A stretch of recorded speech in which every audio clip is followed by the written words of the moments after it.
இந்த வீடியோ பார்க்குற முருக பக்தர்களுக்கு ஒரு வேண்டுகோள் என்னென்னா, நீங்கள் யாரெல்லாம் முருகர்ட்ட என்னென்னா வேண்டியிருக்கீங்களோ அதை நடத்தி கொடுத்துருப்பாரு கண்டிப்பாக. இல்லை நடத்துகிற மாதிரி ஒரு சூழ்நிலையாக வந்திருக்கும். அந்த சூழ்நிலை வந்தாலே அந்த வேண்டுதலை போய் செஞ்சுருங்க. இதை ஏன் சொல்கிறேன்னா, முருகன் தன் பக்தர்கள் என்ன வேண்டினாரோ, என்ன வேண்டிக்கிட்டாங்களோ அதை பண்ணி கொடுத்துருவாரு. அவள் வேண்டிட்டது நடத்துகிற வரைக்கும் அவர் விட மாட்டார். நான் ஒரு பேட்டியில் சொன்னேன், முருகரை பார்க்கும்போது வெறுங்கையிட போகாதீங்க, என்ன ஒன்று வாங்கிட்டு போங்கன்னா, அது உண்மை. நிறைய பேர் உணர்ந்தாங்க. சார் நான் இப்போ ஃபஸ்ட் டைமு கோயிலுக்கு போகும்போது பூ வாங்கிட்டு போனேங்க சார், எனக்கு அவ்வளோ மகிழ்ச்சியாக இருந்துச்சு.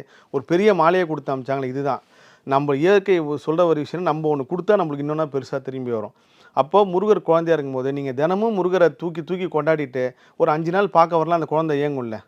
இப்போ நம்ம வீட்டு நீங்கள் நம்ம குழந்தையே எடுத்துங்க, ஒரு டெய்லி நைட்டு நீங்கள் தூக்கி தூக்கி விளையாண்டுட்டு 1 நாள் 2 நாள் தூக்கலாம், அந்த குழந்தை ஏன் தூக்க மாட்டோம்? அந்த மாதிரி தான் முருகனும். மற்ற தெய்வங்களுக்கும் முருகனுக்கும் நிறைய வித்தியாசங்கள் இருக்குது. அதில் இது ஒன்று. அப்போது தன் பக்தன் வேண்டுறான், ஒன்று நடத்திட்டு கொடுத்துட்டாரு. அந்த மாதிரி நான் நவம்பர் தீபாவளி அன்றைக்கி ஒரு விஷயத்தை வேண்டேன், ஒரு சினிமா சம்மந்தமாக.